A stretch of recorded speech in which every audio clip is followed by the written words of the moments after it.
Yeah. Yeah.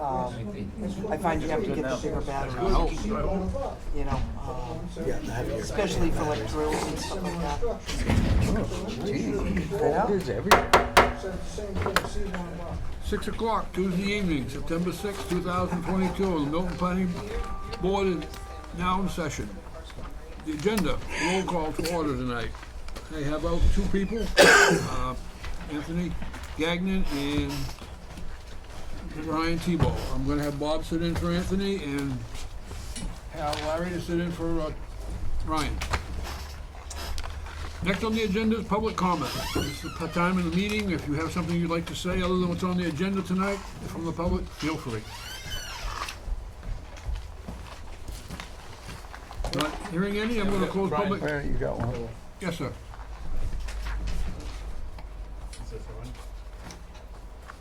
There's a switch down on the front there somewhere. Good evening, Steve Palmisano, 340 Bowman Road. Yep. We have questions regarding the construction that's going on the homes on North East Pond Road, on the hill, and the absence of building permits at the site. They should be posted, they're all permitted. I would assume that they're all permitted. I'm the building inspector, they have been permitted. Yes, but the permits are not visibly posted anywhere. They have not been since the beginning of that construction. I will bring it to their attention. It's been brought to your attention several times prior to this meeting. Sir, And they still are Sir. not present. sir, this is something that's discussed, not at a planning board meeting, in the office, anytime during the week, if that's what you're here for. Okay? Also at that site, we have questions regarding the mitigation for silt control, soil erosion control.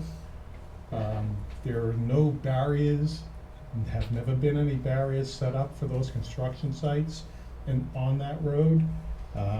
Anywhere else you go in town where they're breaking ground, there is mitigation on the property for silt and for runoff. These properties are literally on a hillside, and each site is cascading to the next site, to the next site. And they've been excavating, putting foundations in, putting septic systems in. There's no mitigation on that hillside, as well as a lot that is now available for sale that was previously posted as a to-be-built site. He's now selling the land. He's cleared the land, but there's still no mitigation on that site either. According to the regulations that I've read, any site that is disturbed for any length of time should have mitigation associated with it for soil erosion, silt, and considering the proximity to the lake, I would think that this would be an urgent matter for the town as well, to have that in place. I'm wondering if you can address that for us and let us know why these things aren't in place. This is just a public comment, you've made your comments, thank Yes. you. And, is that it? That's it. So Thank you. when might we get, Call the office tomorrow, we'll okay, discuss. very good. Thank you, sir. Any more public comment? Hearing any, I'm gonna close public comment and go on to review and approval of minutes of 8/16/2022.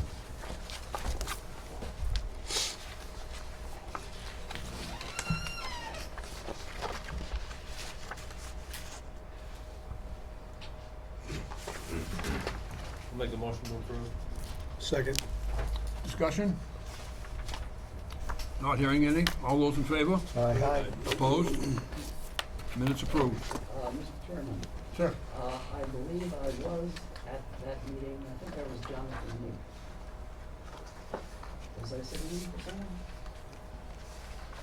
You're on the present member on that meeting, and you, someone, Yeah, okay, then. Yep. Then I can vote aye. thank you. Next on the agenda is the continued public hearing for boundary line adjustment for Aaron and Carol Picard at 239 and 241 Newts Road, map lot Map 46, Lot 13, and Lot 13-2.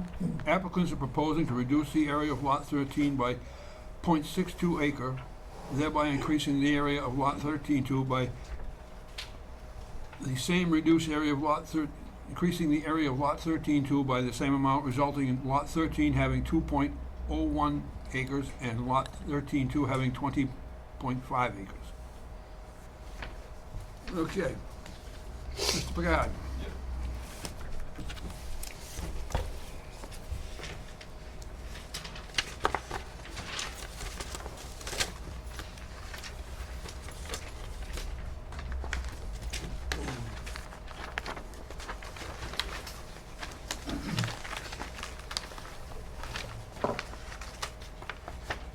We have any questions? Like, I don't have a copy of the application, it's been gone around a couple times, so.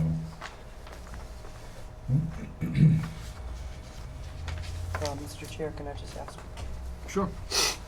Just one question. Yeah, What is the objective of the lot line adjustment? the lot line, the objective was to be able to sell our rental property.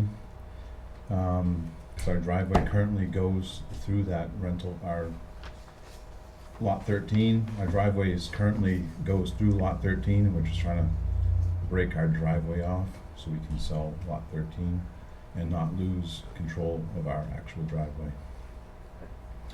Thank you. So we came through the zoning board of adjustment, did the whole application, they approved the variance for us to be able to do this, so we're just here to get final approval from you guys.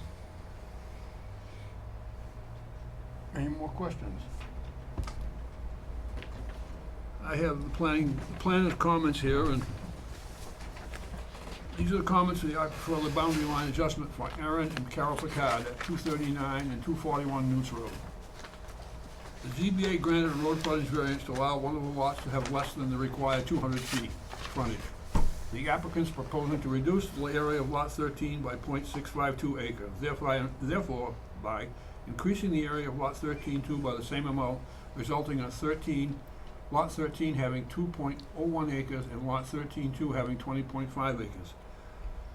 Lot 13 will have approximately 188 feet of road frontage. Both lots are serviced by existing wells and septics. All the abutters have been notified. The fees have been paid. Any more questions by the board?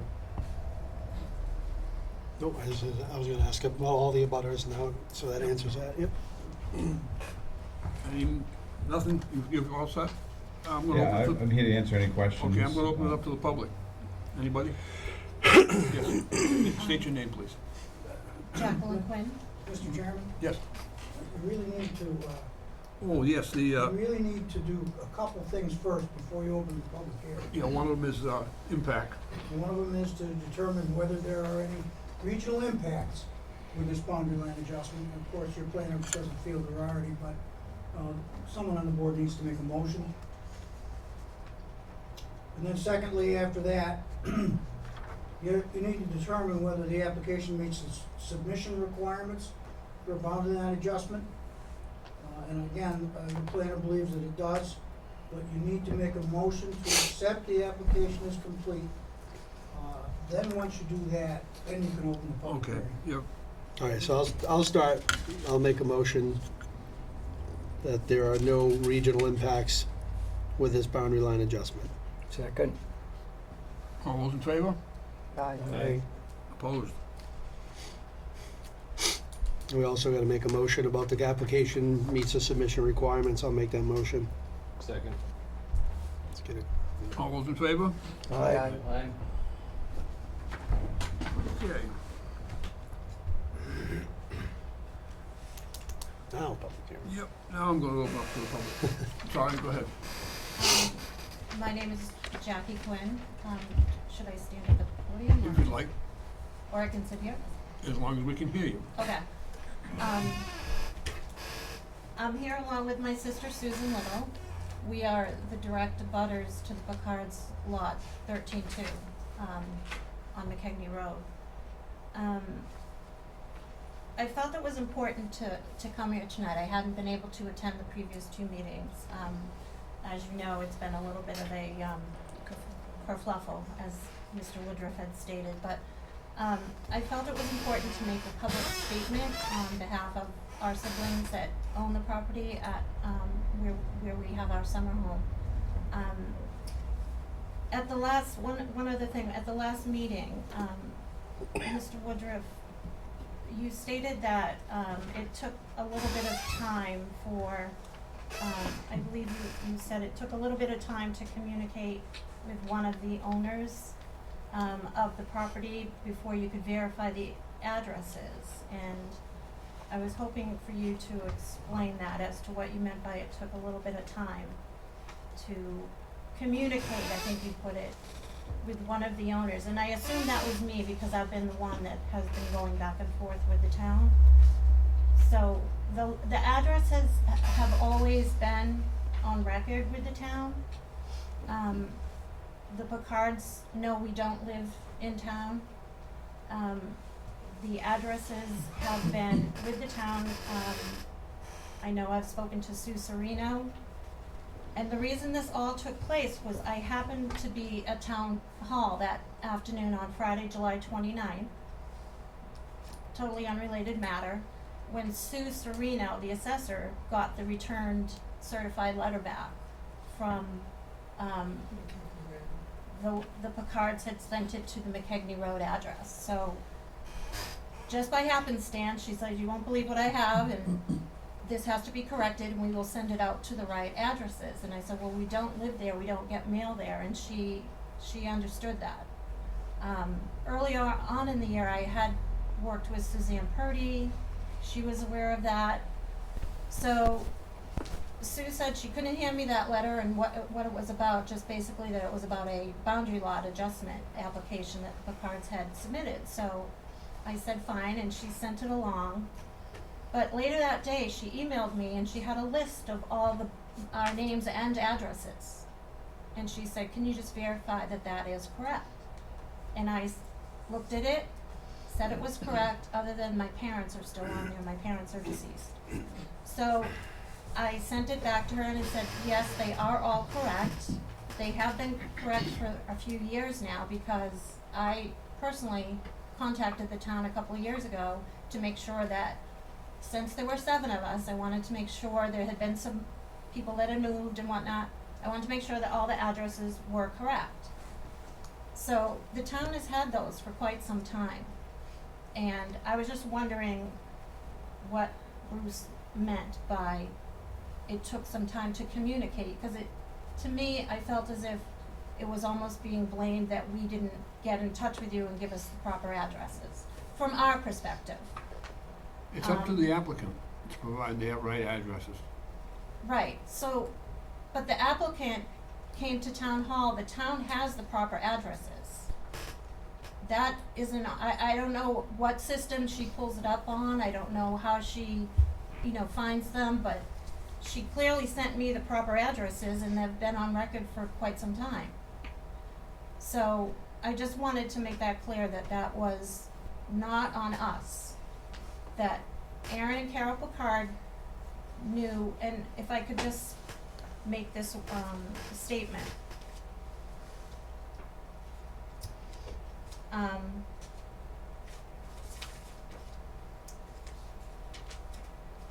The reason I know that the Picards knew, and I want to say 4 things here.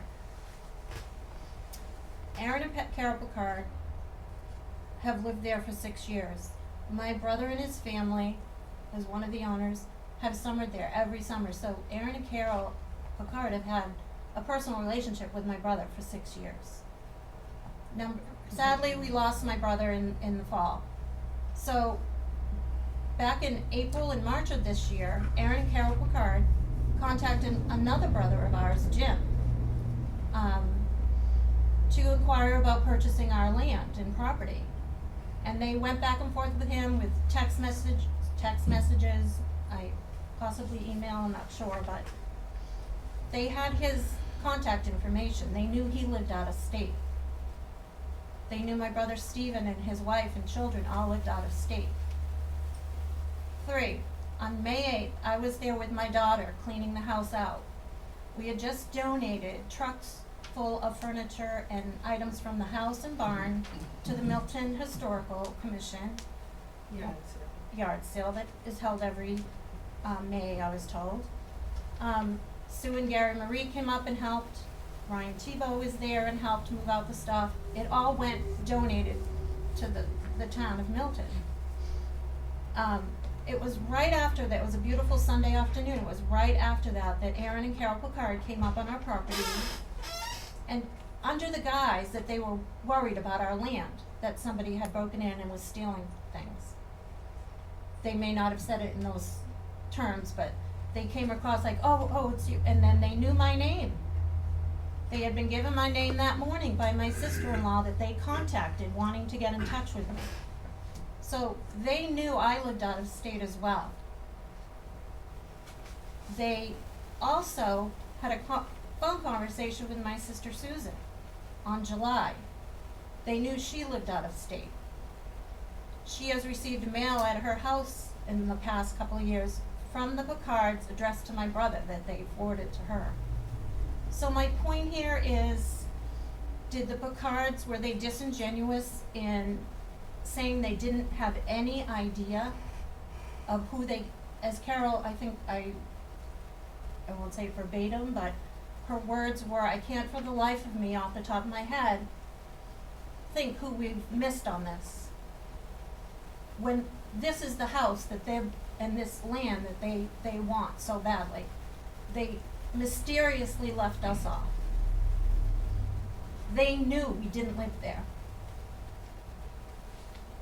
Those were the 4 points I wanted to tell you, that they knew that we didn't live there.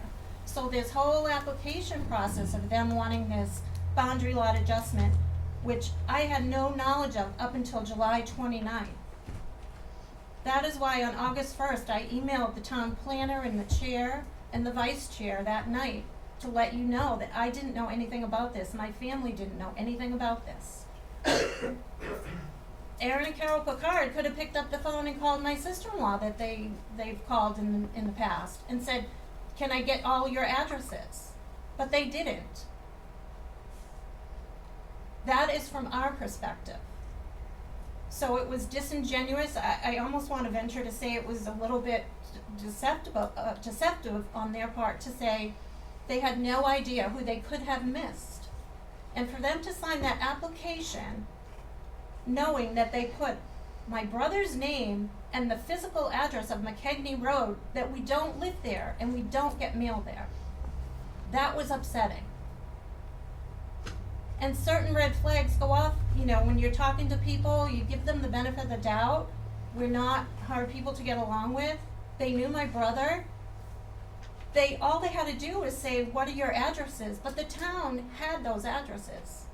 I know that that's true. So when this boundary lot adjustment thing came up, of course I objected. And then of course I had to watch the zoning board approve them. We had no option to even speak on that because we weren't informed of it.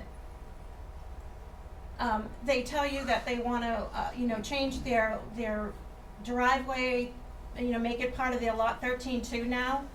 When they had the total option way back from the very beginning when they bought it in 2010, and then they subdivided it right away, they had an option to put their driveway somewhere else. And they claimed it was for wetlands reasons, but then they say now that it's a safety issue with their driveway being so steep and dangerous, and they have kids. They're really saying things that you want to hear. But from our perspective, they're saying things that are not always true. It's only been 5 or 6 months since I've been handling this, and it's been an ordeal. We are trying to sell our property. They want it, and there's a reason that they didn't want us notified. And I had to ask myself, why did not they want us to be notified? Excuse me, I'm talking. That's fine, you can keep talking. So, Excuse me, do you wish to use the podium? Do you feel that having someone at the podium? Yeah, it's a little interfering- bit, Yeah, I thought you were wrapping up. no, I'm not wrapping up. Okay, that's fine. Thank you. Excuse me, Mr. Chairman.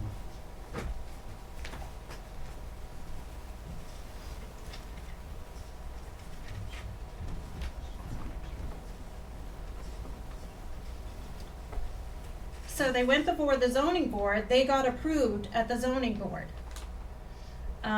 I objected, we objected, I've talked to my siblings about certain things. They bought that property, 25 acres, 10 or 12 years ago. The boundary, the road frontage requirements were 150 at the time, now they went to 200. I believe that changed in 2015, but they're claiming that it's a hardship for them. Well, that driveway was what they designed. They would have you believe that that driveway is unsafe and that they sacrifice their family's safety for wetlands purposes. Well, I think some of you may have been up to that site and seen that, yes, it's on a hill, so all those driveways along that road all have a gully there. We of all know it's down at the end, we're down the end. So the water does race down there, but wetlands, I'm not sure that that argument is valid.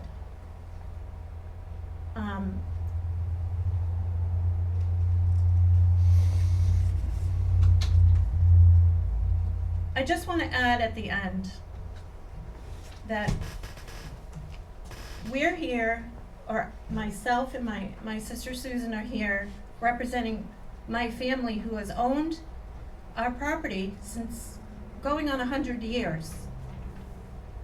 As far back as my great-grandparents, my grandparents, my parents, and now we're on the 6th generation. We will continue to protect it and do the right thing by it until we don't own it. And although we're summer residents there, we still own it. And we still feel that we deserve to be heard. That's why I'm here tonight. I drove 2.5 hours. I have to get up and go to a kindergarten class in the morning, so it's not a convenience for me, but I felt it important that you hear our side. That what they'll tell you is that they're under a hardship. The rules are the rules. We should all play by them. The zoning board didn't get to hear me. If I wanted to appeal it, Mr. Woodruff said that the 30-day appeal period had already ended. And I watched as Mrs. Picard was like, well, I'd be stressed out if we had to start it all over again. And then to have the town say, well, we felt as though we messed up too. Well, maybe the town messed up, but it was on the applicant to figure that out. And they knew the 7 owners. They've talked to 4 of us. Just this past summer. They've been dying to get our land. And it's not gonna happen. Okay? Direct everything here, don't. It's not gonna happen for them, and maybe they don't like that. We have ignored them. We've tried to keep it within our realtor is handling it, but we have decided that we're not selling it to them. Okay? It's been a situation where we felt it was important that you hear what we had to say. One other thing. Since they've owned that property next to us, their lot 13 that they subdivided, they have taken full advantage of our land. We own 70 acres of land up there, and the top part of it is not visible from where our home and our barn is. So we don't always see it, and my brother wasn't up there probably a lot. But we own those 70 acres of land. And in 2015, the Picards conducted a timber harvest operation and used our land as a landing, cut in roads for their convenience, skidded timber out, For their convenience, they used our property. They've broken into stone walls up there. They've built their house, they broke open the stone wall, boundary wall, to allow ATV vehicles for their kids to trek around on. There's been yard waste dumped up there. They've built structures up there for their kids to play on. It's not their property. I've had officials from the state go up there with me and say, Jackie, you've been totally taken advantage of up here. You need to put a stop to it. Okay, so he's our abutter, and until such time that we don't own that property, I have asked him to remain off of our property. So when he wants this boundary lot adjustment for his convenience, he'll tell you it's for other reasons. I don't believe he's gonna wanna sell that house that he's trying to say he's selling. I think he has ulterior motives. And there's many other circumstances I could tell you about, they're not related to what you have before you tonight. But it's been a situation where I felt as though I watched the meetings and I felt as though some of you almost felt sorry for them or felt bad that they were going through this delay. And I had to come and make a statement on behalf of our property.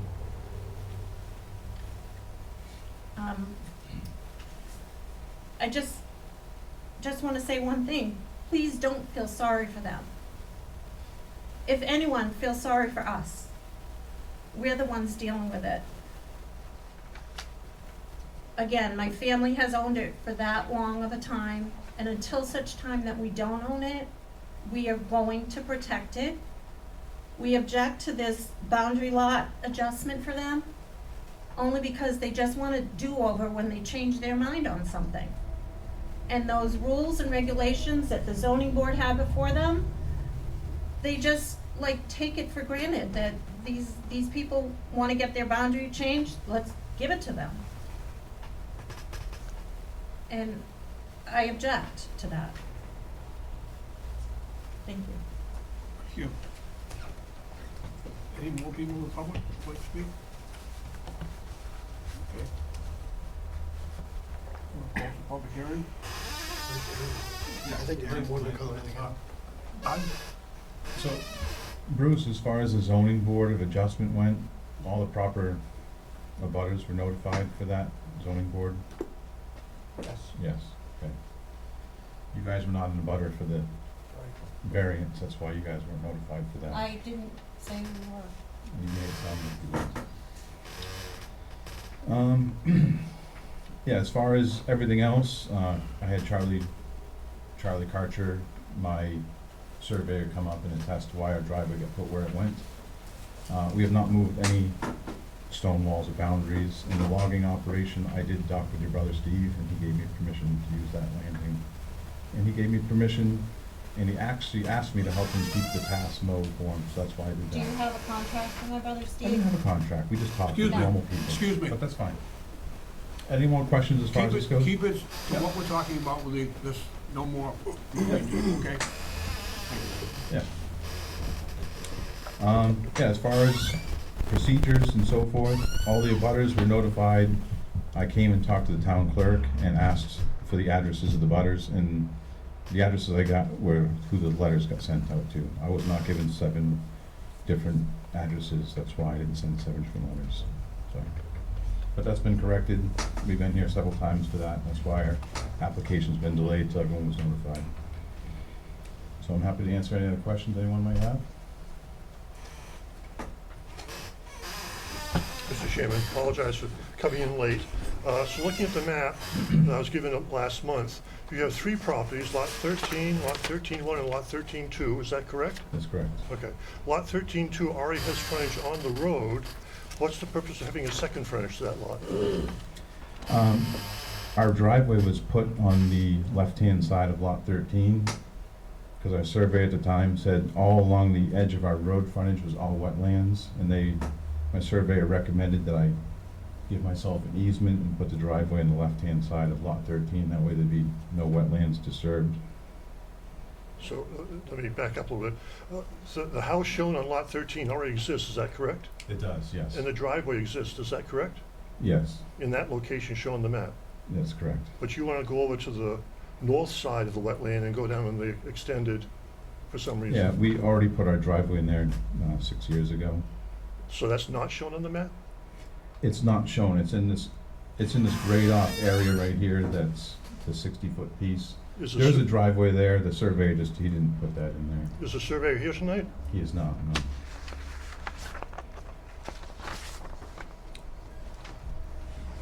I think that's. He was asked to put the points, the new points. We got the variance granted to make lot 13 have 188 feet of road frontage. So let me back up again. So the new driveway, is that in place now, or is it just flagged out? It's already in place. It's been there and paved and And everything. so it has a driveway permit with a culvert and everything? Yep. So now you've got two driveways to lot 13, is that correct? No, What happened to the old one? so the driveway for lot 13 is still there. Right, The new driveway to the north of that is to the driveway to the lot on 13 too. and you're not gonna use that for lot 13? No. We'd like to sell lot 13, and we wanted to break our driveway off, so the new owners, that whoever bought lot 13, Right. didn't think they could use our driveway. We wanted to maintain our driveway for ourselves. Again, I'm confused. You're talking like what you've told me is you have two driveways right now. There's two houses. There's a house on lot 13 too, which is at the top. There is a house on lot 13 too? Yes. And that's not shown on my map? No. No. The So there's map- a driveway not shown on my map, and there's a house not shown on my map on the 13 too? That's correct. Okay. It's just for the boundary adjustment is what's shown on your map here.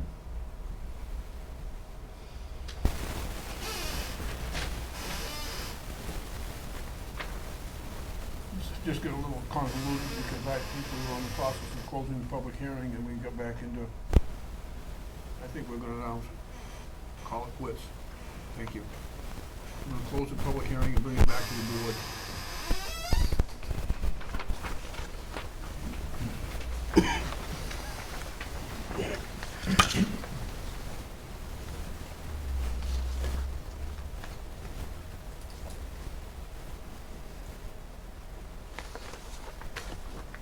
Is there a motion to accept the application as complete? I think we already motioned that.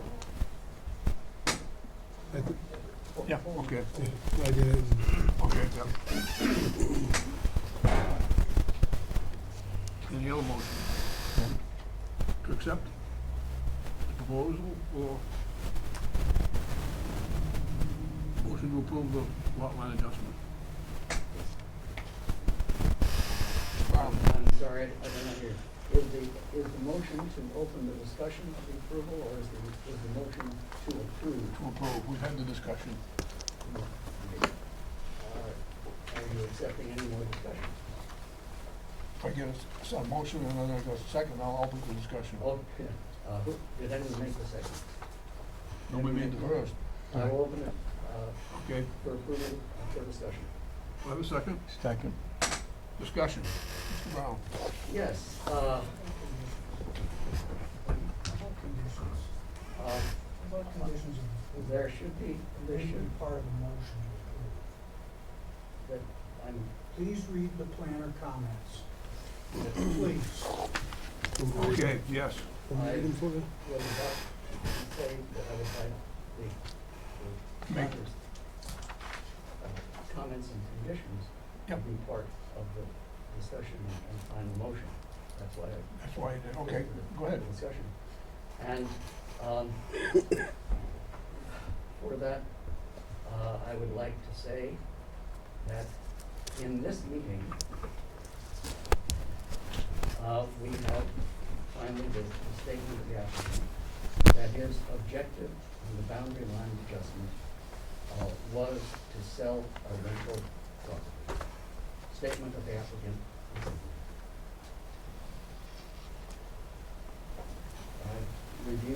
I viewed the new ZBA process for a hardship as deeply flawed.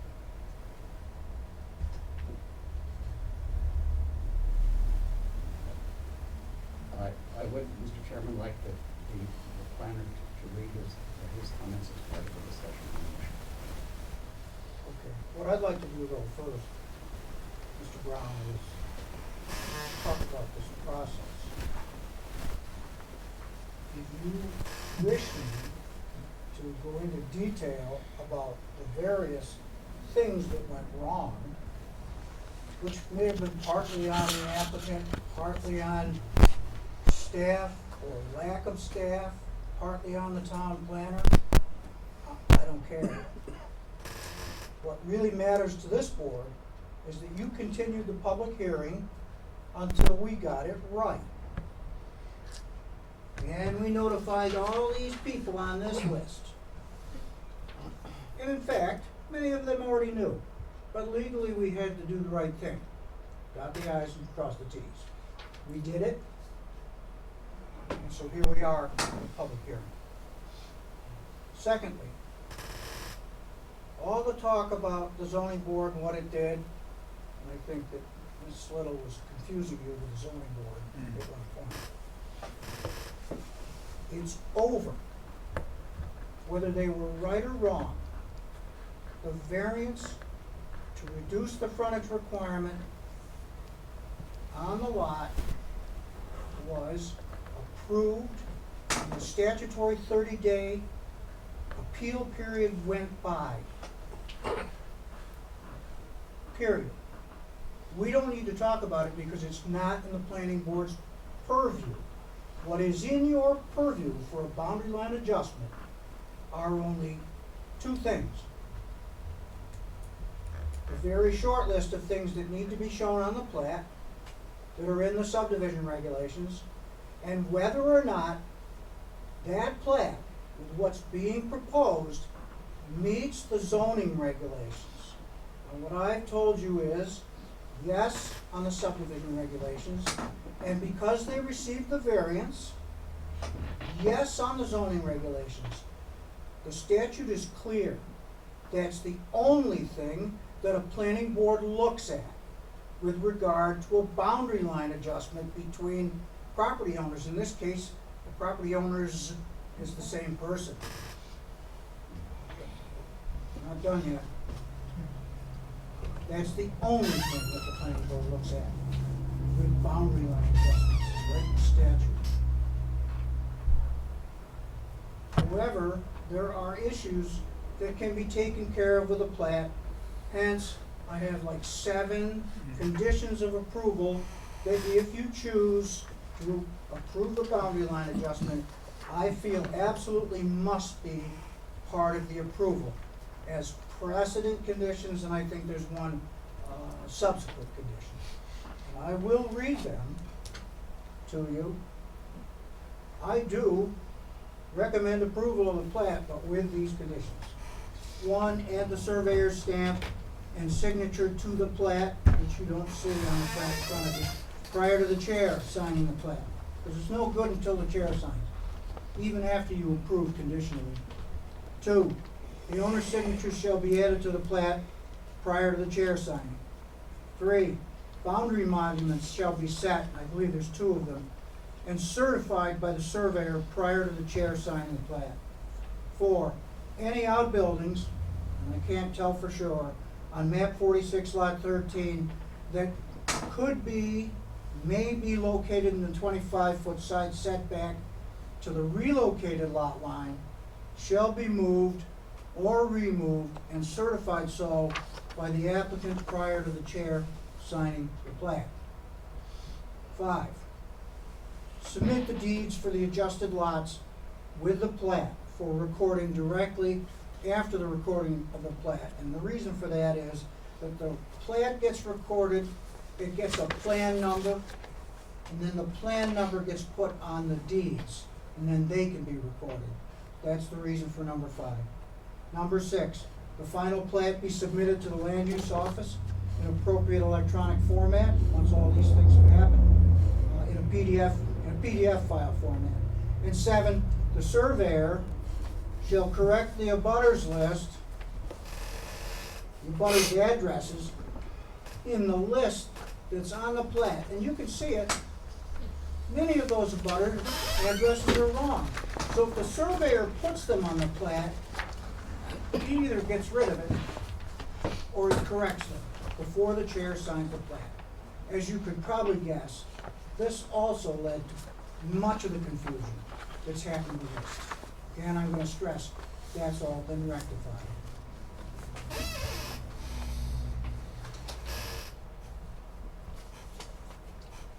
Okay, we have a motion to approve, and I'm gonna amend it to include all of the following conditions that Mr. the Chair, the planner has listed.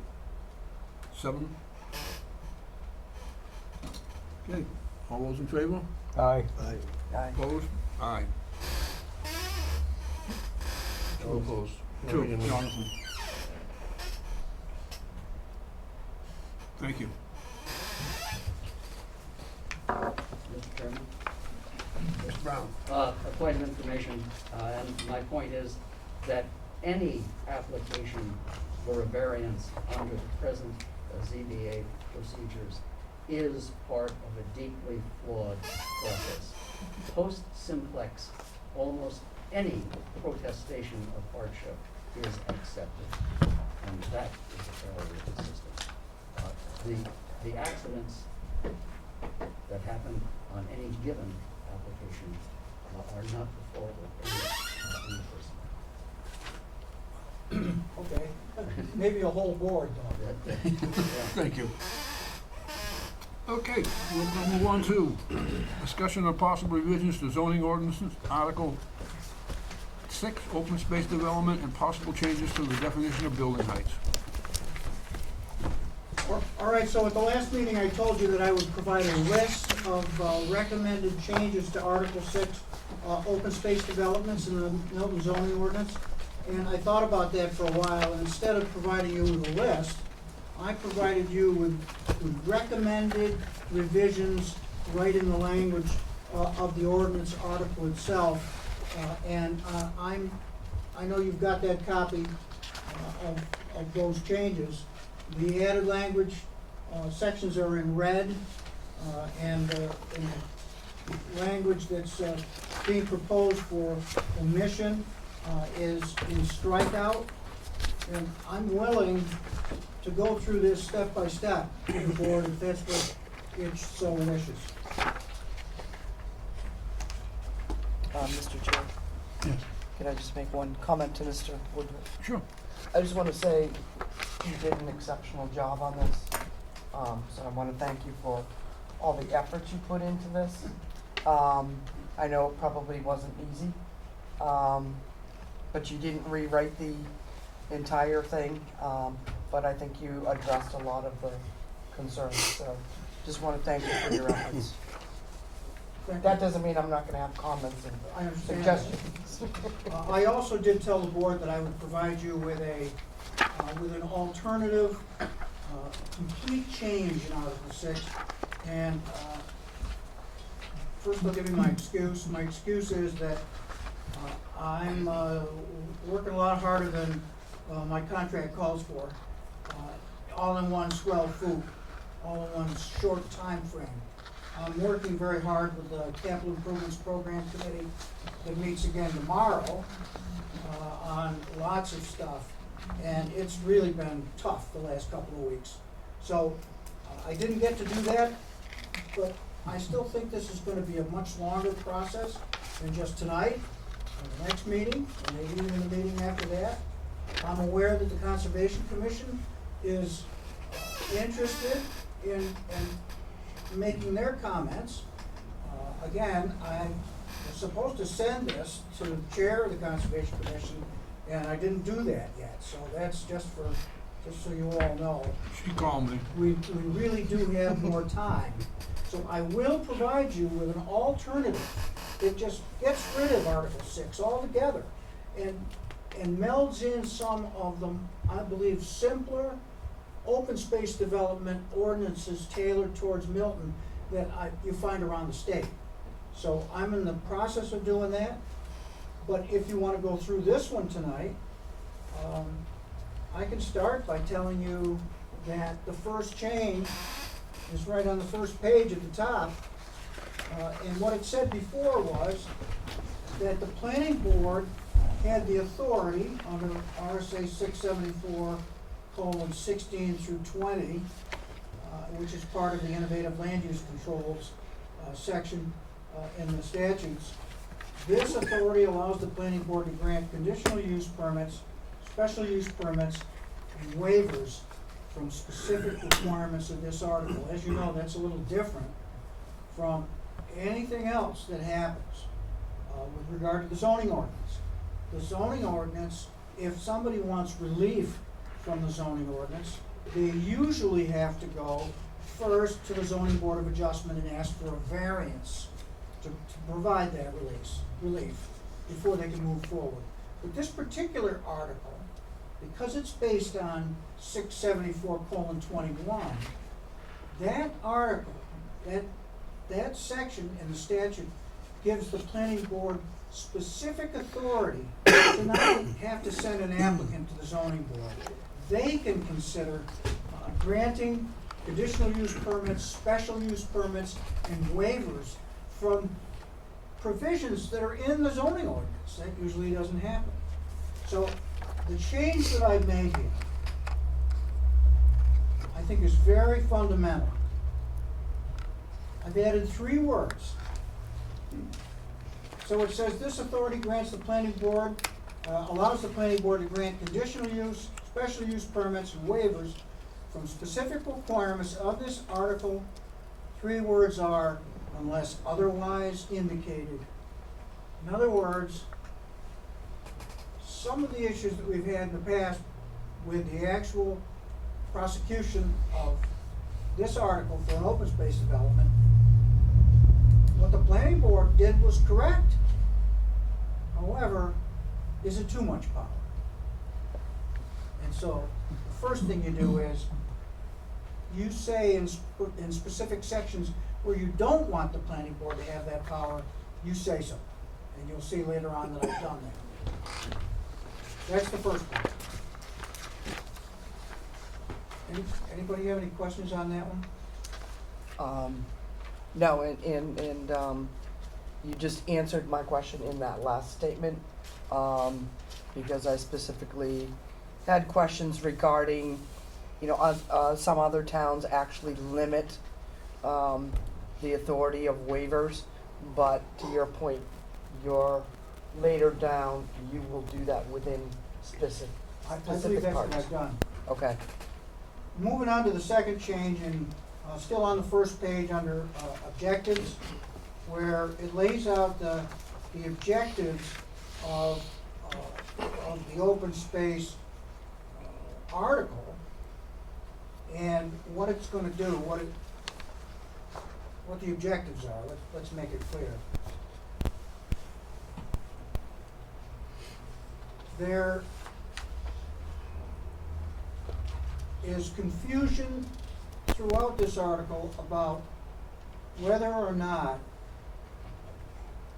you could have multifamily dwellings in multifamily buildings. And I think if you read further in here, you'll see that one of my recommended changes a little bit further on is to take that, even the sniff of that possibility away. So 3E, which is one of the objectives in the original article, was provide for alternative housing opportunities. I'm suggesting that you take that out.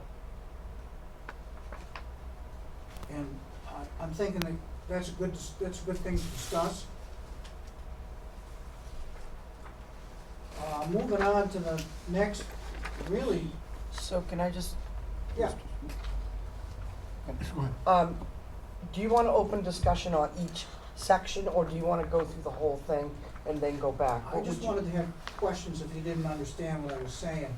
Some of this stuff ties together, like this recommended change, to remove 3E from the objectives, ties into another change that I'm suggesting later on. Okay, so it might be better if maybe you just go through Yes. the entire thing, Yep. and then we'll circle back around and, That was my okay, intent. okay.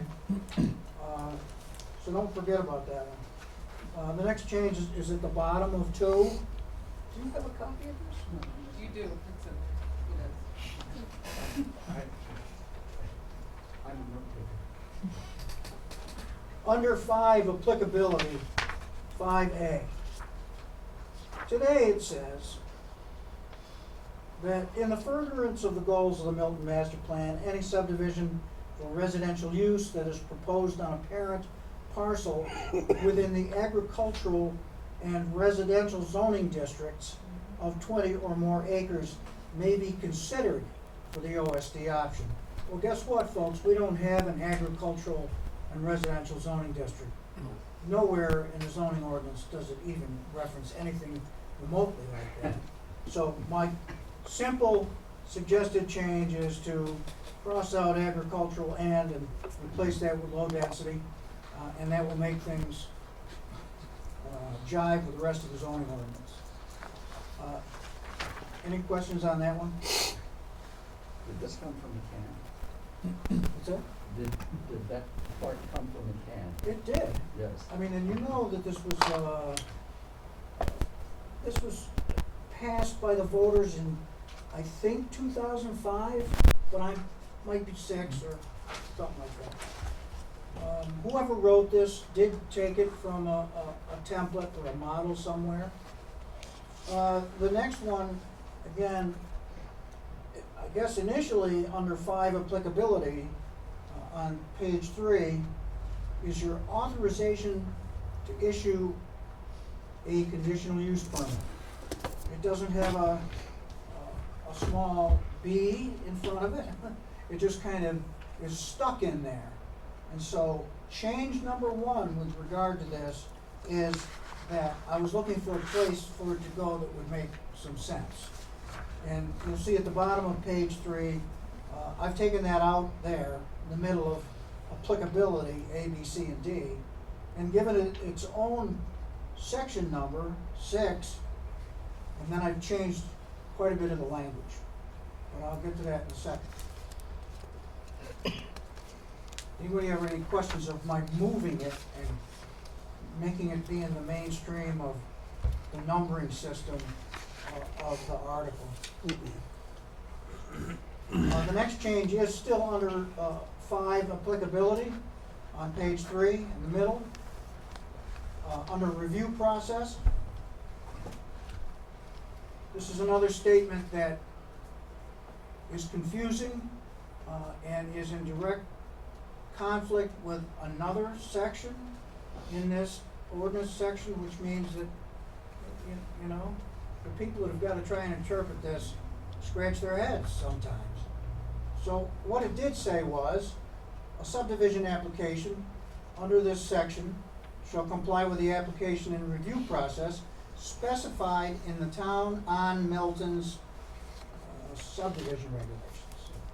Well, frankly, that doesn't make any sense because further on somewhere, it says that these open space development regulations, if you do an open space, they take control over the rest of the subdivision regulations, and except where things also need to happen, like utility and road construction standards and landscaping standards that are not included in this.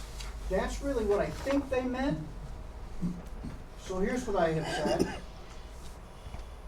It's a simple statement. OSD developments shall use the Milton subdivision regulations application and process. And then I've crossed out, if there are any conflicts, the provisions of this article shall apply. And I have added, to the extent there is any conflict between the provisions of the OSD article and another article or section of the zoning ordinance, the only OSD regulations control for applications within that district. It's just a more, this is what we call zoning ordinance speak. Any questions on that one?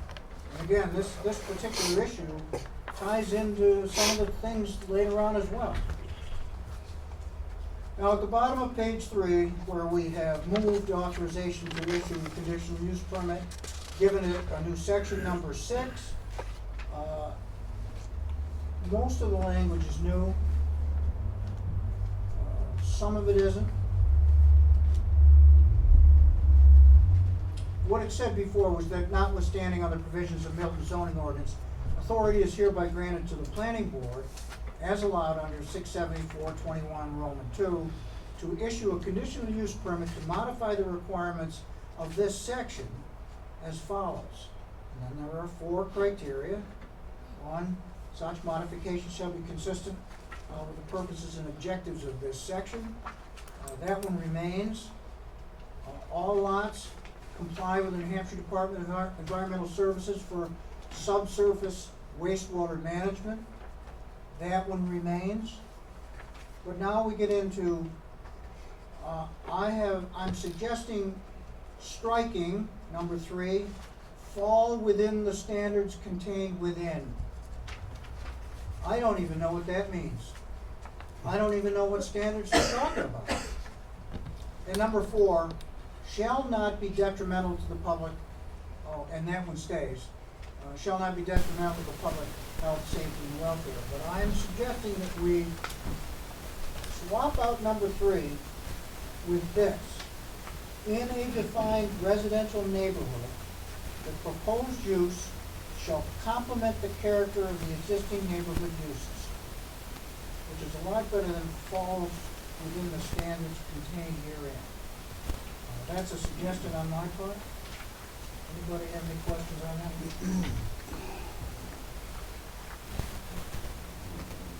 I'm looking at it. Mr. Chairman, how are you handling the discussion? Go for it. Okay. This comes exactly to my earlier ranting about the watered down requirements of a variance, and it shall not be detrimental to the public health, safety, or welfare of what size area? The road it's on, a mile around it, the entire township, the state of New Hampshire. Right, and I think we're making an allusion to that when we say, in number 3 above, in a defined residential neighborhood. And we say, complement the character of the existing neighborhood uses. So, absent drawing a line on a map, bounding an area, I think that we have to use our common sense as to what the neighborhood that a development is being proposed is in. You want an example of this? An example is somebody wants to put a subdivision next to Ashwood Road. The neighborhood is not a lot at the top of the hill on Lord Lane. Hope you follow me on this one. Or Hare Road, for that matter. Neighborhood is down there on Briar Ridge and Ashwood, maybe Campbell Drive to some extent. It's all in your head, right? You can figure this out. Or we can put it a different way. If something gets developed, and you see it, and you hear it, and you smell it, I'm not going to say tasty, but possibly that's true too. Are you bothered by it?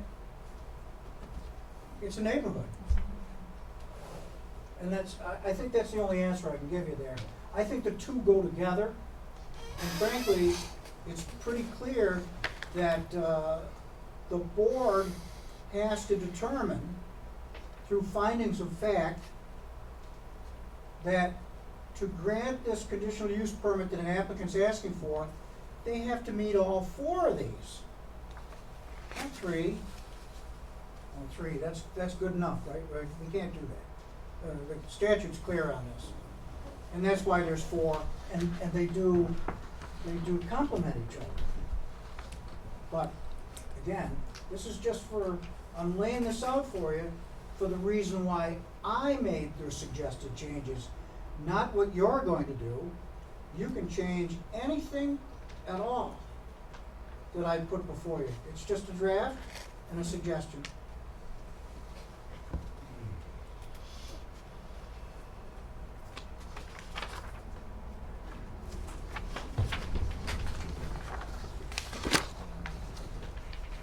I think that, okay, so really that's all that I'm laying out there for you for, section 6, the new section 6. On the next page, on page 4, this is one of the big ones here, and I'll tell you why I did it. Land within an OSD subdivision may be used for the following purposes. And under A, it now says, I've done one strikeout and one more sentence. Single-family and duplex residential dwellings, accessory uses and buildings. And I've added the word customary and taken away the word minor, because there's no such thing as a minor home occupation. They're all customary home occupations, and there's a list of them. So we get rid of this term that doesn't exist. As permitted in the zoning ordinance in which the parcel lies. New sentence. This requirement shall not be waiverable, nor are conditional use permits or special use permits allowed. So now, we're doing what was said right at the top on page 1. We are saying that the planning board does not have the authority to waive the residential uses that may be allowed in open space developments. Now, why? It isn't because of a past application. I'll tell you why. Because when you look at your zoning ordinance, under the table of permitted uses, you see very clearly that there are only 2 zones where multifamily development is allowed. And that's the commercial residential and the high density residential. Not allowed in the low density residential, so why would you allow it, even if it's an open space development? You're giving a developer a carrot, an incentive to do it, save and conserve a big amount of land, squeeze everything up into smaller lots. That's his carrot, by the way. But why allow multifamily dwellings in a zoning district where they're not allowed anyway, in the underlying district? So this is a good thing for you to discuss later on, maybe in the next meeting. But this is what I've suggested to you. Any questions on that one? Bob? Yeah, is that gonna get a number? Like 7? It's within 7, it's 7A. The No, 7. I understand, it's just that my copy doesn't have a number. Right here. It's at on the bottom. it's on the previous Very page. bottom. Mary's brain. Oh, all right. Way at the bottom of page 3, sorry, there. Bob. There's 3 down there. Oh, yeah, okay. Moving on then to number, we're still on page 4, number 8, development density. All I'm suggesting is that saying number of dwelling units is not, it's not zoning and planner speak. I'd like to get rid of number of dwelling units wherever you see it and just put unit density, because it's planner speak, that's what I'm trying to say. So you can think about that one. Now, that one is, let's see. The total, it's used to say number of dwelling units, the total unit density allowed in an OSD subdivision shall not exceed the number of dwellings that would be allowed under a conventional subdivision for the zoning district in which the site is located. In no case shall the density exceed the soil's carrying capacity to accommodate a septic system for each dwelling unit as required by New Hampshire DEA.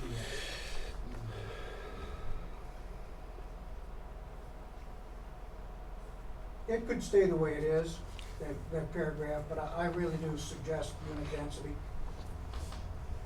And by the way, developers understand unit density. And again, the second paragraph does the same thing. The allowable unit density, I'm using the word shall instead of will. I'm getting rid of the word will, because shall is a legal binding term. Will is not, may is not. So we're saying that the allowable unit density shall be determined upon submission by the applicant of a yield plan. And I have changed some of the language here. A yield plan is a sketch plan for a conventional subdivision for the subject property that's the new word, getting rid of some of this other junk that doesn't make a lot of sense to me, that complies with all the requirements of the town's subdivision regulations. I've turned, I believe, somebody's language that is very confusing into something that is very matter of fact and understandable. So think about that one. Anybody have any questions on it?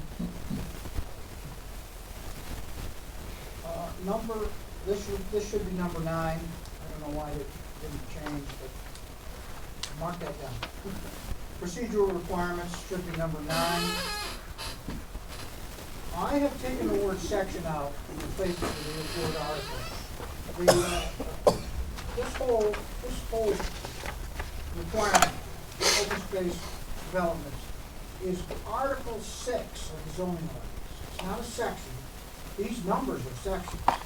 So you've got to make it clear that anything that you do under the article shall comply with the application and review process specified in the subdivision regulations, except that sections of the subdivision regulations that are clearly not applicable to an OSD design shall not be imposed on the applicant by the planning board. That's clear. If you turn that around, you can what's the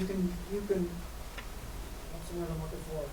You can deduce that there are sections of the subdivision regulations that should be imposed on an applicant. I mentioned them earlier: utility construction, road construction, stormwater, infrastructure, construction, design construction requirements absolutely have to be used in addition to the OSD, but not the rest of the subdivision regulations. So I think when you marry those together, it's pretty clear.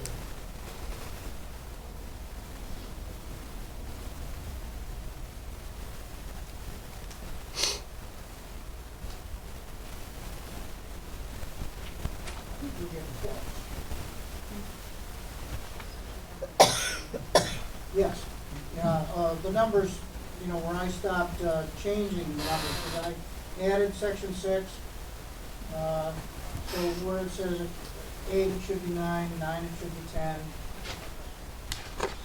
On 10, on that chart? Oh, the chart, I missed it. I didn't.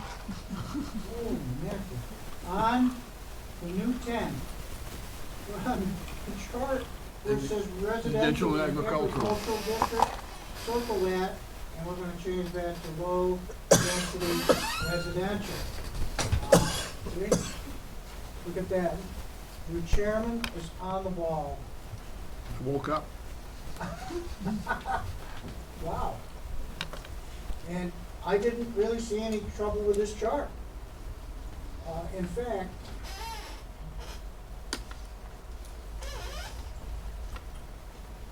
the next change is on page 5 at the bottom, or in there, it's not really the bottom. There's a big space between that. But I think that what you need to do here is about alternative lot sizing, where the planning board may authorize variations from the minimum lot sizes specified above by a conditional use permit, provided the planning board determines that the following conditions are met. All lots comply with New Hampshire DES requirements for septic systems. And developments may utilize individual or community wells and or septic systems. And why is that? Why do you want to do that here? Because the water and sewer utilities are only here in the village. And if you don't do that, if you don't allow that, you'll never have, you might as well throw this away. And then the second one is, the objectives and design standards of this article are otherwise achieved. I took out the subdivision regulations, because again, all the subdivision regulations don't apply. They really had to come out.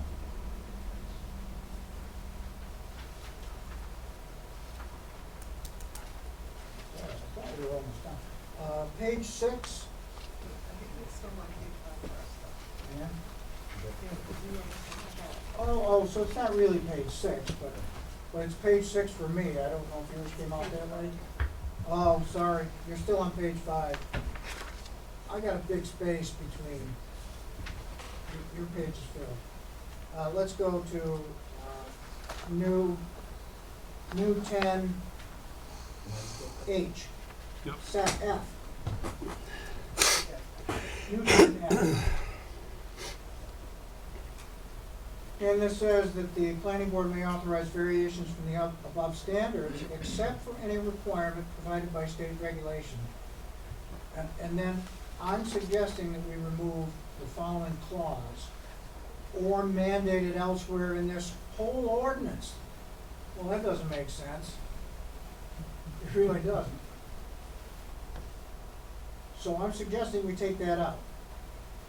By up to 25% by a conditional use permit issued pursuant to change section 5 to section 6, the purpose of providing flexibility in the design, which is in your objectives, by the way, of the subdivision to meet the objectives of this. We're not saying section, we're saying article. So those are the 3 changes in F. Again, discussion later in another meeting, but think about it, please. H. This is the one that could and maybe has tripped up the planning board, and possibly an applicant in the past. F is about the landscape buffer. It used to say, tell me if you, I'm going to read it to you, tell me if you understand it. Depending on the abutting land uses, the open space development may have a buffer of less than 100 feet between abutting land uses and the development, and a buffer of up to 150 feet, but no less than 100 feet between any new structure and an existing public road to maintain a community's rural character. This is not perfect yet, and I see that now, but I'm going to read you what my changes show. I do see the flaw in what I've written. The open space development shall have a buffer of up to 150 feet, but no less than 100 feet, between any new structure and an existing public road to retain the community's rural character. I'm leaving out the buildings though, so that's what I missed. I'll write that down. And then I go on to say, the board may authorize a buffer of less than 150 feet by a conditional use permit issued pursuant to section 6 for the purpose of providing flexibility in the design of the subdivision to meet the objectives of the article. The buffer area shall remain free of buildings, and whenever possible, the natural vegetation shall remain. And I'm changing now one word. I'm taking out the word may. The board may require. I'm saying that it should be the board shall require vegetative plantings to supplement or replace inadequate natural buffers. Only the primary access road may be permitted in the landscape buffer. And I know that Larry's got a question, Mr. Chairman. Mr. Brown. Thank you, Mr. Chairman. The mild institutional memory of the tribe speaking. There is one commercial development where I'm still waiting for the 1-foot tall pine trees to grow to provide a natural vegetative buffer. And another property where the fence did not include a requirement that it be maintained as well as erected. Is it possible that the inadequate natural buffer both be supplemented and maintained by the association. Yes. Could I ask a question? In the new version, I don't see where it specifically states, abutters. Is that something that we wanna try and, It never said abutters before, let me see. it says What it depending said- on the abutting land use. It said abutting land uses. But I'm we're- gonna add that back we're- in. You're gonna add that? I'm gonna add abutting land uses back in. Okay. And I'm also gonna add 150 feet from new structures to existing structures, because it's not there. I must have been really tired. So when you say 150 feet from the new building to existing structures, Yeah. On abutting land uses. so let's say their lot line is whatever, it's hard to kind of black and white if their land is on the opposite side. No, Okay, well, I'm understanding what you're talking about. There's case law on this one too, by the way. okay, There's case law on this idea that, oh, I'll do the buffer for 75 feet on my property. But look, the abutting neighbors have woods for 75 feet on their property. So there's my 150 feet. that's what I'm getting at, yeah. Right. So, again, there's case law where the judge ruled that, wait a minute, this is your development. And the requirements for your development are 150 feet of a buffer. From the lot line? Yes. Okay, well, I mean, I probably heard it incorrect. I heard that it was the new building to an existing building, as opposed to new building to lot line. So, Do you know what I'm saying? yes, and so we can clear this up. We can say to the developed property's lot line, that's the buffer. Yeah. You also have the ability now, we're redoing this, right? You're gonna bring this you're gonna finalize it at some point? You're gonna bring it to the voters? Mm-hmm. You can make that buffer 200, 250. I mean, you know, I was. But I just wanted to I was a distinguish, city planner in it's from the Dover. lot line. In Dover, there are a couple of districts where they allowed developments like this. The buffer in one instance was 200 feet, and the buffer in another instance was 250 feet. I mean, that presupposes that you already don't allow this development on anything less than 20 acres. So, if the lot is not that big, then you're not gonna have an OSD development. So, it's totally up to you. I mean, you look at the way it was written before, and it said, less than 100. Later on, it goes on to say, up to 150, but no less than 100. Less than 100, more than 100, it takes a damn Chinese acrobat to figure out what the heck it meant. I'm serious. And so we're trying to make it so that it's easily understood by the developer, the applicant, and by the planning board. So, And the public. well, and the public too, but the public, you know, I understand about this, but really, you're the board that has the authority, you know, to approve or disapprove of it. And you're the ones that absolutely need to understand it. And that's as far as I'll go on that one, unless you're an applicant at some point. Why would you burden people with all this junk? I'm gonna tell you, I'm gonna work on this, and now I'm beginning to understand what it is the board may want. If you all have an idea about what this buffer should be, just an absolute number with no conditional use, you gotta tell me. If you want it to be higher than 150 feet, tell me. And I'll fix the language about where the buffer has to be, starting from where.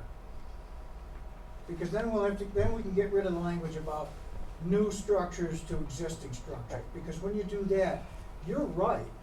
When that's in there, you're actually saying that part of the buffer is on their property. All right, I got it. On that same point, where it says, to meet the objectives of this article, and in particular, section 6.3 defines neighborhoods. Yeah, but you can also, I agree with you, but I'm gonna expand on that. In this section, if you're gonna keep the conditional permit availability, I think you have to call them back to where, well, the issue pursuant to the section 6 includes the criteria that we talked about. But you wanna stress something. The reason I mentioned defined neighborhood is that is, I think, at the core of the present discussions regarding Northeast Pond Road. And I hesitate to say that, but examples like that show the conflict between the associated structures and, pardon the word, ambiance of a neighborhood compared to a perfectly licit, that means legal and approvable development under this section. While you're talking, the gears up here, and there's a lot of room for gears, are twirling around. I'm gonna suggest that we do add defined neighborhood in both places, section 6. How are you gonna get to that? So, I'm also suggesting that somewhere else, I want to ask you. under application requirements, that we tell the applicant that they must define the neighborhood satisfactory to the planning board. Ooh, love I don't know exactly where that'll go yet, but let's see.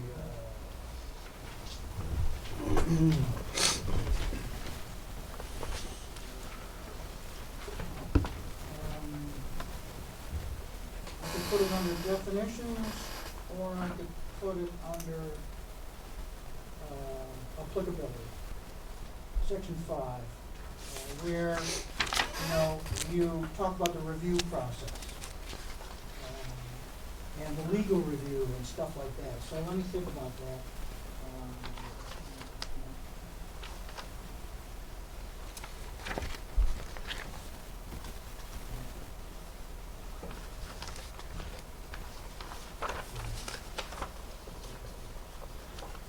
I'll come up with better. Great idea, thank you.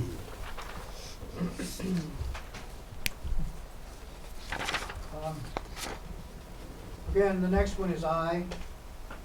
We're still on 10I. Design standards for developed areas. Where it says subdivision plans shall comply with any additional applicable standards governing the, and I think, let's see, I don't know what it said before, governing something as set forth in the subdivision regulations, but they're not clear that all of the subdivision, most of the subdivision regulations are being subdued, and the OSD regulations take their place, but that there are only some parts of the subdivision regulations that apply, such as architectural design, landscaping, utility, and street construction, and add one, please, stormwater infrastructure design.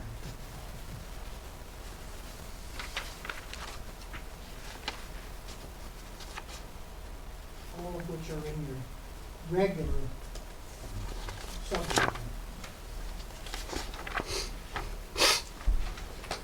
All right, any questions on that one? I don't know what page they're gonna be on.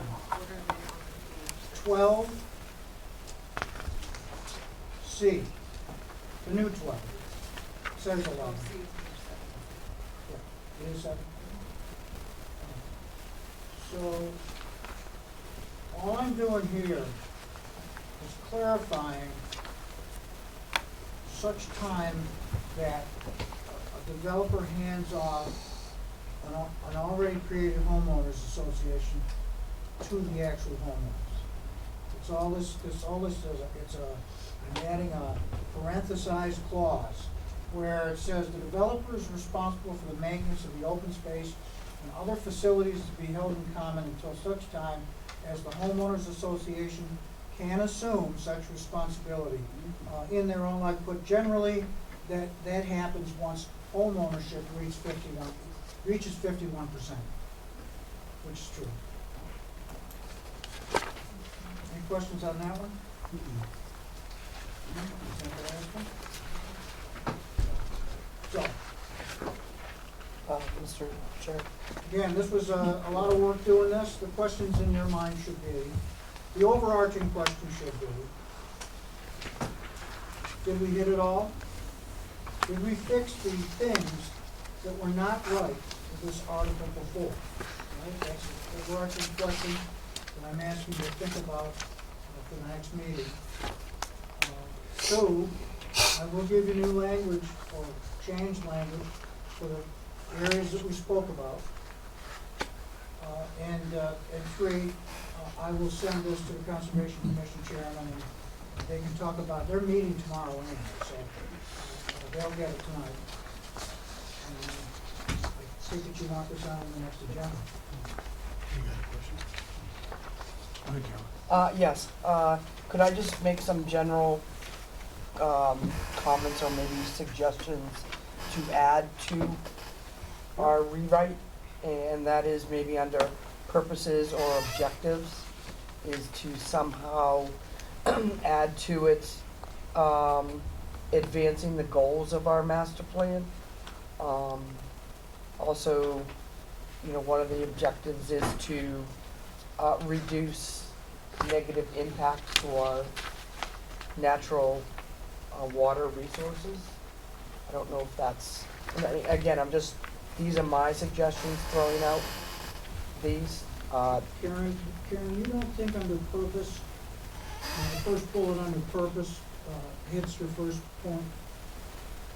Recommendation of master. Further, the recommendations of the Milton Master Plan by encouraging flexibility in the design and development of land. It's really in order to preserve open space and traditional rural character. Yeah, that probably does cover it, yeah. And when you think about that, by the way, when you get the purpose of doing something, and then you got the objectives. So if your purpose is not totally in line with your objectives, you're not doing something right. So up here you said, preserve traditional rural character, preserve open space, but then under objectives, you write, provide for alternative housing opportunities. Now, there is part of the master plan that talks about that, but I don't think it's apropos here. And that's why I'm suggesting getting rid of 3E. Nope, I agree. 3C. C, Yeah. 3C, yeah. sorry. The line through made it look like an E. The other one would be, can you think about some language that you might add to or append? It's the same thing, isn't it? 3B, which starts out by saying preserve those areas of the site and have high environmental ecological value, such as habitat, other high-quality habitat, and significant water resource value, such as critical watersheds, wetlands, streams, and rivers. Because that was your second point that you wanted to add. That's good, I too. think we could maybe add some language to that. I think maybe adding some language to that to make sure Sure. we're incorporating the objective to, mitigate any negative impact to our number one water resource, which is Milton Three Ponds. Yep. So, I will point out to everybody that when you tell somebody to put their built landscape somewhere on a big parcel, compacted, and then preserve a lot of the, more than 50% of the land, that helps with that. oh, absolutely. That's why your subdivision regulations should apply with regard to stormwater infrastructure. As you know, the planning board, went through a big round of revising the site plan and subdivision regulations to bring their stormwater quality sections in those two regulations to meet the MS4 requirements. So I think they dovetail together. But I agree with you. If you can come up with some kind of language and send it to me, I'll bring it to the planning board next time. Yeah, and the only other suggestion or thought or whatever, just looking at another town's open space development, they actually defined the character of the building, that it must be a, you know, New England type structure, and they also defined the requirements for the actual pitch of the roof. So there's an issue there. Okay. Pitch of the roof is determined by the building department, engineering. Well, I can read this if you want. I mean, this, Can you turn to new 7 permitted uses? yeah, I think it's on page 4. It says land within an OSD subdivision may be used for following purposes. A is single-family and duplex residences. It's not waiverable, by the way. B is uses permitted within the designated open space as described in section 10 of this article. That may have to be changed to say section 11. And here's the one that doesn't jive with what you're telling me. C is manufactured housing.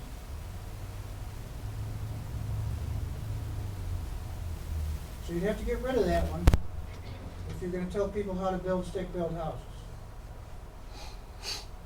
nope, I see where you're going on that one, but, so that's something that we need to talk about. Yep. I have a question. On,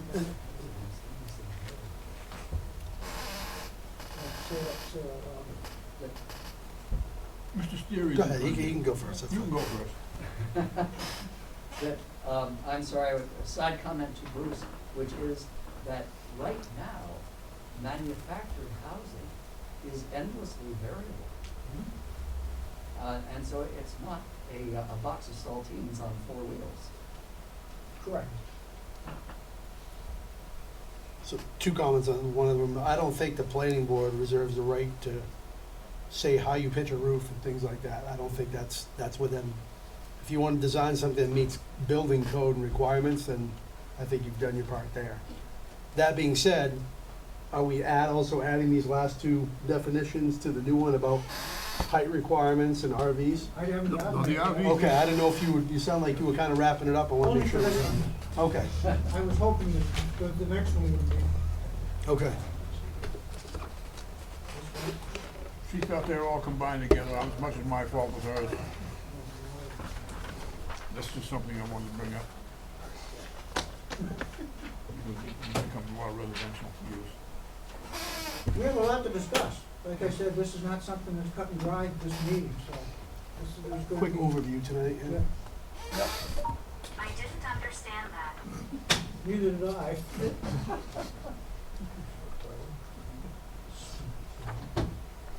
Thought that was Larry. Somebody in the government always listening. Yep. So this is another one of Karen's original ideas, and she might want to expand on this, because I think she said that there are other definitions of building height in the zoning ordinance. I did take a cursory look and didn't find any, but I want you to show me up here, okay?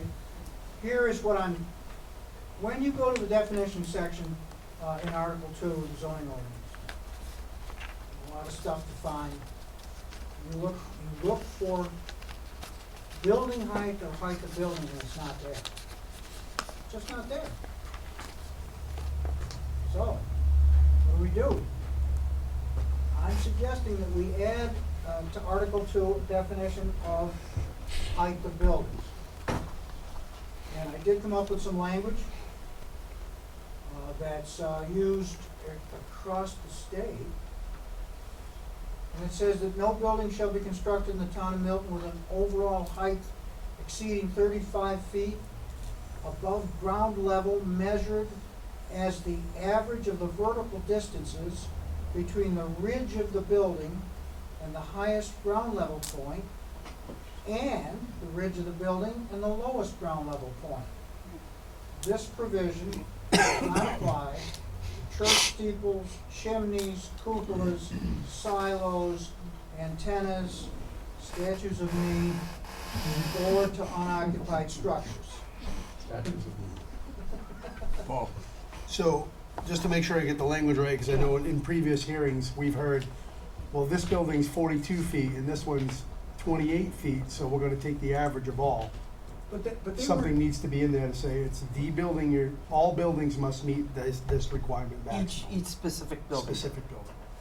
Well, it says right here, no building shall be constructed with an overall height exceeding 35 feet above ground level, measured Okay. as the average of the vertical distances between the ridge and the highest ground level point. And obviously, you put those together in the next one, the ridge of the building and the lowest ground level point. You add those together and So make divide sure it's by covered. 2. Yeah. That's mean it. grade level. Okay, so make sure it's covered. One question? And even though you What if know what there you're is- talking about, some of those building heights still came out somewhere in the 50s. So that's neither here nor there. A couple of questions. One is, what if there is no ridge on the building? The other question I That's a have. better question for, Huh? that's a better question for There's Chairman. no ridge in the building? Of course there is. You're gonna have a flat It roof? wouldn't have a roof. Wouldn't have a roof. Here, mean grade level, 35 feet. Whether it be the ridge or the flat top roof. Yeah. So that's a term So that is that's used for these purposes, regardless of whether there's a pitch on the roof or there's a physical ridge beam. It's just the highest point of a building. Yeah. Top of the building. Yeah. Yep. Okay, I'm just Yeah, that's, wanted to clarify. And the only other question I have is, when we talk about ground level point, which I understand, I just want to make sure that we're doing this in a way that the public will understand as well, and that is, you can have an artificial ground level point by building up retaining walls. And I know that's extremely complicated to assess and deal with and to actually put in black and white, but I don't know how other towns handle it, I guess. I'm gonna let the chair talk about this too, but I am gonna say this. There is a difference between, when there's a foundation wall and when it really becomes a retaining wall. And only the building official can talk to you about that. any, I don't wanna talk about a specific case, but I'm gonna any tell you. retaining wall over 4 feet has to be engineered. That's a start right there. So, it has to be structurally sound, period. Again, to use it for, depending upon how far out it is. I mean, if this building's got, this wall's out here 25 feet, and it's all fill behind it, I would, my personal opinion, where that fill ends is what the mean grade level for two buildings, for elevations. And I guess I'm on board with you that the so-called foundation wall turning into a retaining wall can't have like 6 inches of concrete. You can't just do this and keep going down. No. Because then the lowest grade is down, way down. And that it's a common sense thing to me, but I haven't found any definitions that go much beyond this. So, I mean, I took a look at more than 18 zoning ordinances around the state, and I come up with basically that language. We don't have any language in our zoning ordinance, so this is an improvement. Mr. Chairman, so if I'm visualizing a 35-foot structure, I'm thinking of a full walkout basement, well, on the gable end, a full walkout basement, and then 2 stories in the peak, and that's about it. That's 3. I'm not visualizing a 3-story building above ground level. Unless the stories were for small people. Yeah. So that's what I'm, so again, 2-story house, full walkout basement, that's a lot, traditional, that's not a big deal. A lot to discuss on this one too, so take this to your heart, take a look at it. Do a little investigating on your own if you want. You pay me to do it, but you can do it too. So we'll talk about this again, obviously.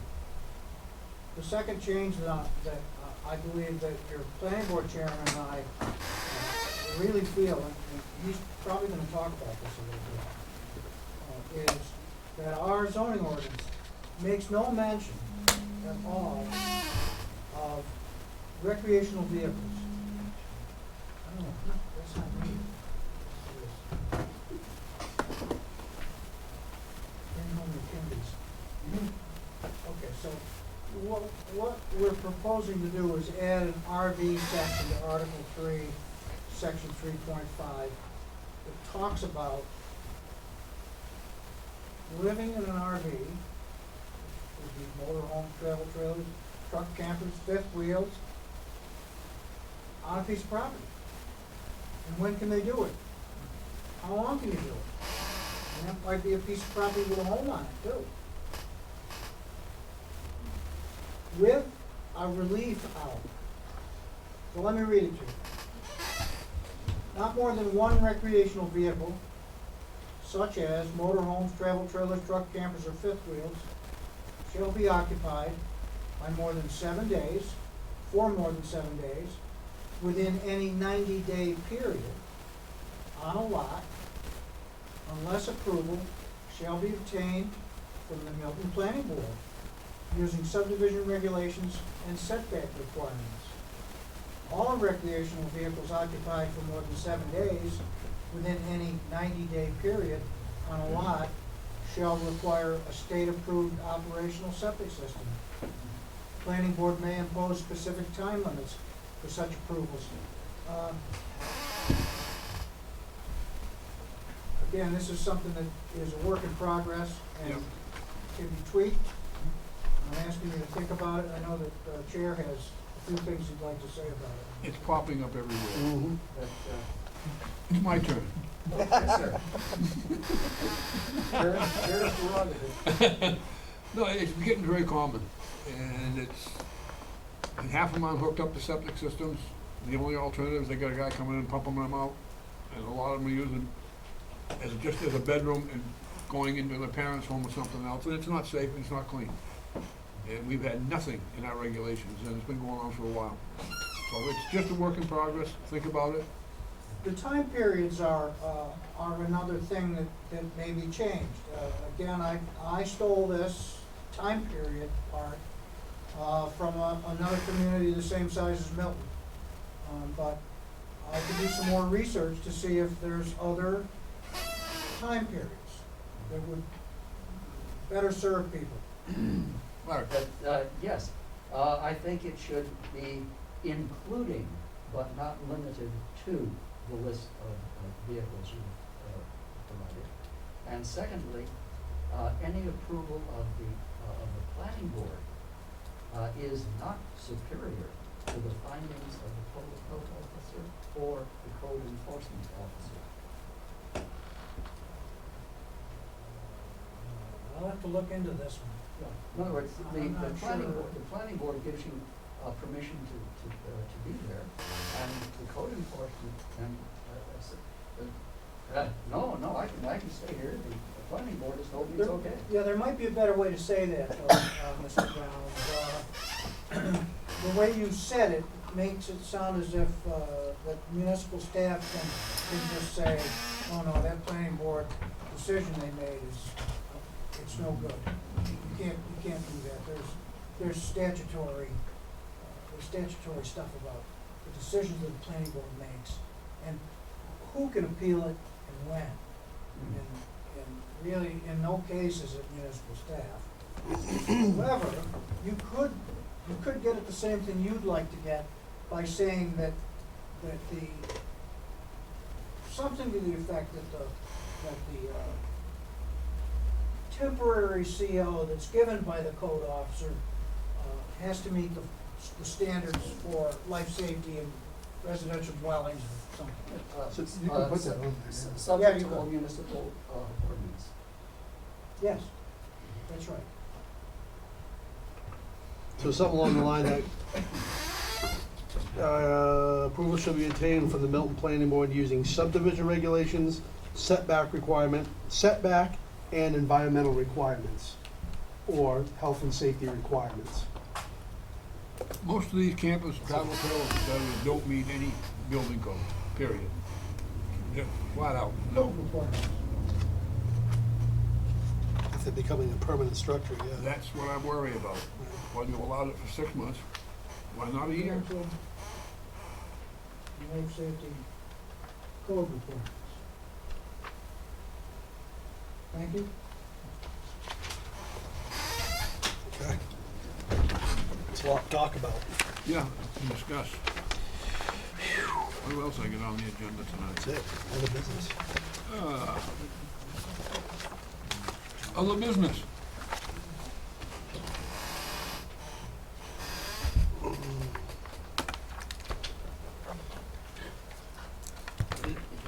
Not hearing it? Yeah, other business, I think in your binders on, section 5.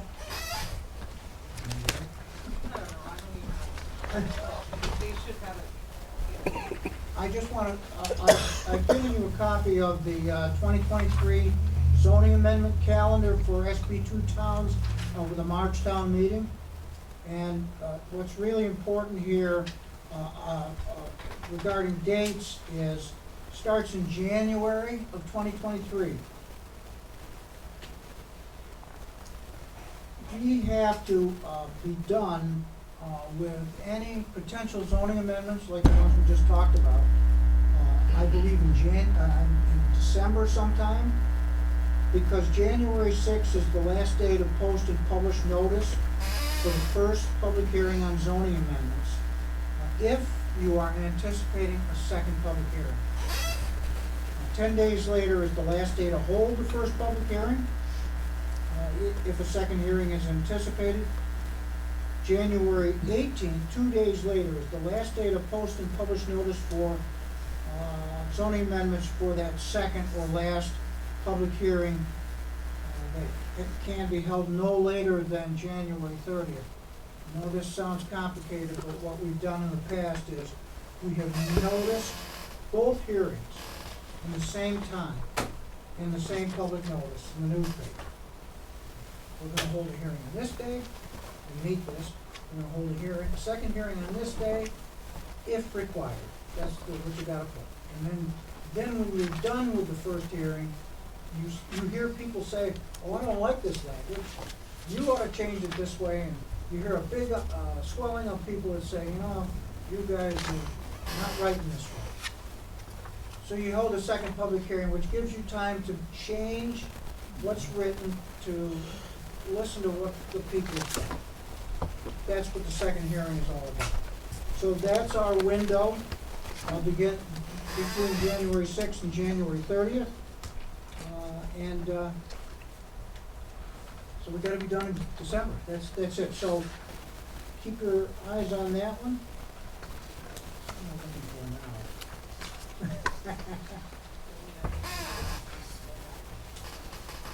for now? Section 8 of your binder is a very lengthy handbook called the Planning Board of New Hampshire. I think it's a good thing that when you have an application that comes before you, you look at the index, and you look at what it says, you follow the procedure. If you have questions about things like the right to know law and public notice and when, questions about the purpose of your regulations, it's all in here. This is your Bible. It's mine and it's Jen's too. Two more quick things if I can find them. Is that as you requested, I prepared a draft letter, your chair tweaked it a little bit, and then he signed it. This is regarding the letter of support for the Stratford Regional Planning Commission's application for the 2022 Water Quality Planning Funding. That's 604B. Doing this would then get us into getting grants for keeping Milton Street Pond's water clean. Under the 304, 305, and 303, these are all EPA grant sections. And so that letter is in your file somewhere. Additionally, a similar letter was approved by the Board of Selectmen and then signed by the town administrator as well, so that the application for this grant money will move forward in a day or so. That's the last one. And that's it. I'll thank our clerk, did a nice job on up now, having our folders again. Thank you. Now, for all who don't know, Jen sees I do. Yeah, you clerk. I think Bruce did a lot of work on that Yeah. this week, so appreciate the hard work on the articles. All right, number 7. Mr. Chairman, so at our next meeting, can we vote on this OSD stuff, or when can we start doing, when can we do that, do you think? We got a lot of discussion to Lot do to before we vote. do. Probably sometime in December, we'll finally have it I'm just trying to finalized. move it along on Yeah. the schedule. I'm available to vote next meeting if you. Okay, we'll see what we can do. Because is there a public meeting involved as well, I think, right? This Or- is just, this is public meetings. Public Okay. hearings is when we finally get it ready and Alright. presented. But can we have it on the next meeting agenda too, to bump it along, is that okay? We're gonna bump it along, we're gonna keep, if you'd like to put it on there, but we're probably gonna discuss it every meeting. That's my motion, have it on the agenda for next meeting too. Yeah. Okay. Yep, no problem, thank you. And the only other question, Ryan had some other articles that he thought were priority to. We can, you can bring that in the next Remember we meeting? had that Yep. discussion about Yep, the permits? we've got September, October, and November. It goes by quickly. I've been here 25 years, they never go by. It just disappears.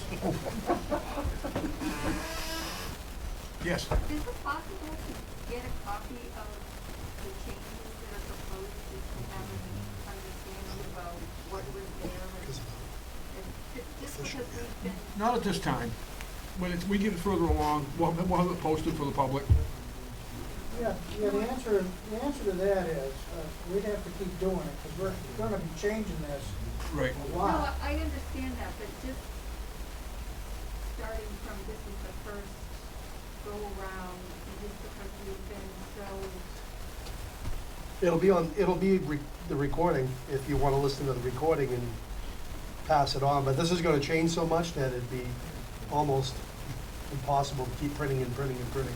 So, No, I so the way this understand that, but- works is, the board will at some point in the future, possibly not the next couple of meetings, maybe 3 or 4 meetings from now, maybe 5, the board will settle on a draft, and they will finalize that draft, and then there's an opportunity to then put that draft on the website, And also, to get word out that they're either gonna hold a workshop where the public can come and speak about it.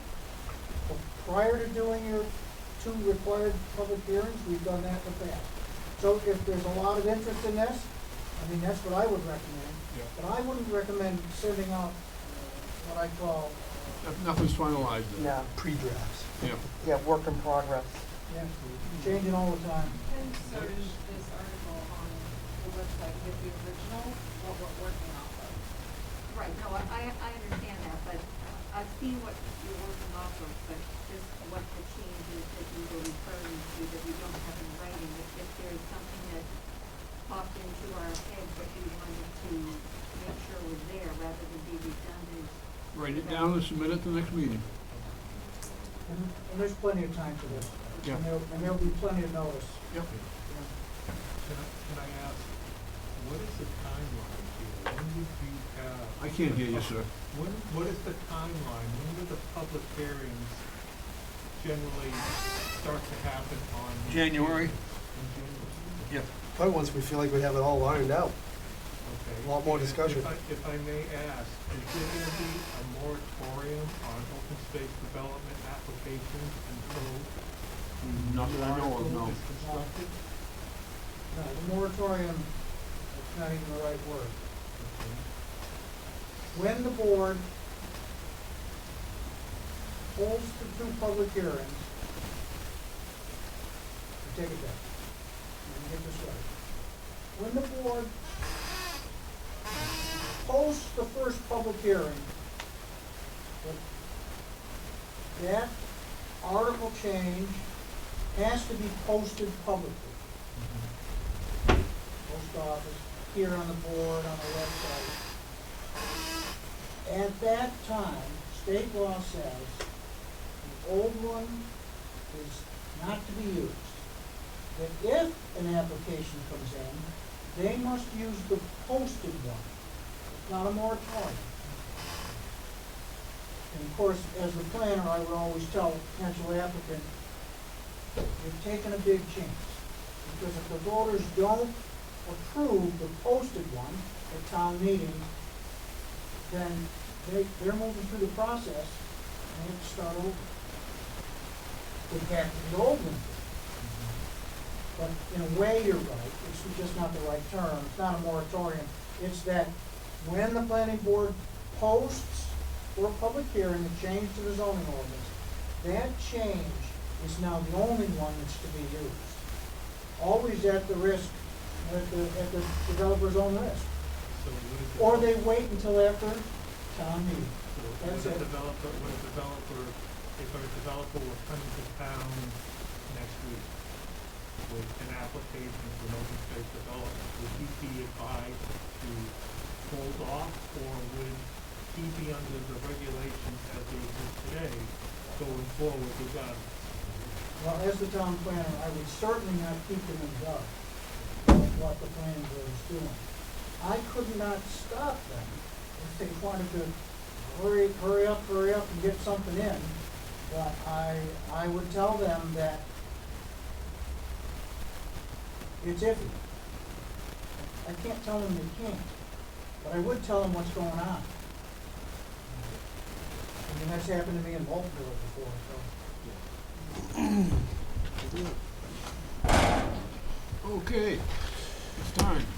Make a motion to adjourn. That was quick.